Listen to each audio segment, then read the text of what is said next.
இன்றே டவுன்லோட் செய்து உங்கள் ஃபேவரட் ஷோக்களை என்ஜாய் பண்ணுங்க. என் ஃப்ரெண்டோட கடைக்கு ஆட் எடுக்க எனக்கு சான்ஸ் கிடைச்சிருக்கு. அதை எடுத்து கொடுத்தா 5 லட்சம் ரூபாய் கிடைக்கும்.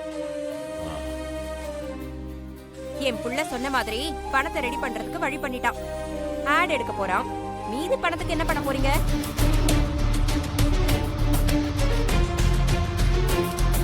கரிகாலன் குடுக்கறதா சொன்ன 5 லட்சம் ரூபாய்க்காக கரிகாலன் கபடி போட்டியில கலந்துக்க போறான்.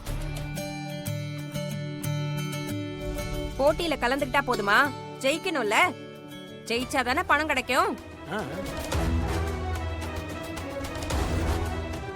கிரவுண்டுக்குள்ள இறங்கினாலே கை காலெல்லாம் ஆடி மயக்கம் போட்டு விழுந்துருவான் இவன். அவன் அப்புறம் எப்படி போட்டியில ஜெயிப்பான்? கரிகால சொன்னதை நம்பி எல்லாம் என் பொண்ணு விசேஷத்தை வைக்காதீங்க. அப்புறம் காசு இல்லாம நாங்க எல்லாரும் முன்னாடி அவமானப்பட்டு நிக்கணும்.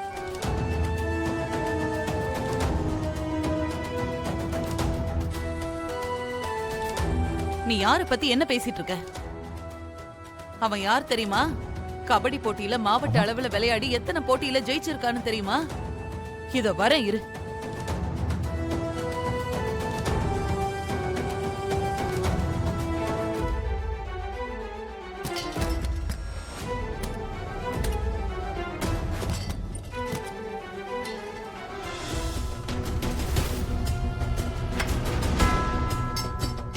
இங்க பாரு, இத பாரு,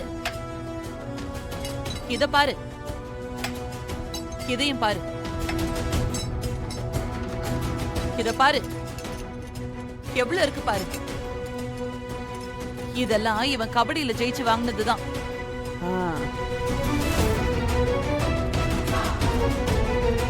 என் பேர மைதானத்துல ஆடுனா எதிர்த்து ஆடுறவனுங்க ஒவ்வொருத்தனும் யோசிப்பானுங்க.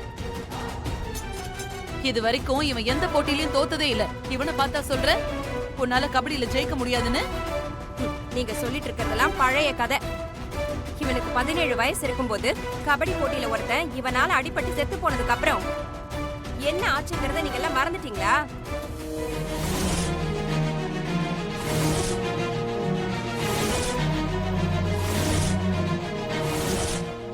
அந்த பையன் செத்ததுக்கு அப்புறம் கரிகாலனுக்கு தான் அந்த கபடி மேலேயே பயம் வந்துருச்சுல. அதுல இருந்து அவன் விளையாட போறதும் இல்ல. ஏன் அத பத்தி நினைச்சாலே கை கால் எல்லாம் நடுங்கி மயக்கம் வந்து விழுந்துருவான்ல.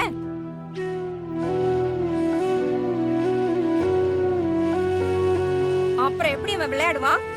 எப்படி ஜெயிப்பான்? ஆசை காட்டி மோசம் பண்ண மாதிரி என் பொண்ணு சடங்கை இப்படி பண்ணணும் அப்படி பண்ணணும்னு சொல்லிட்டு இப்ப என் பொண்ணுக்கு சடங்கே வைக்காத மாதிரி பண்ண போறீங்க.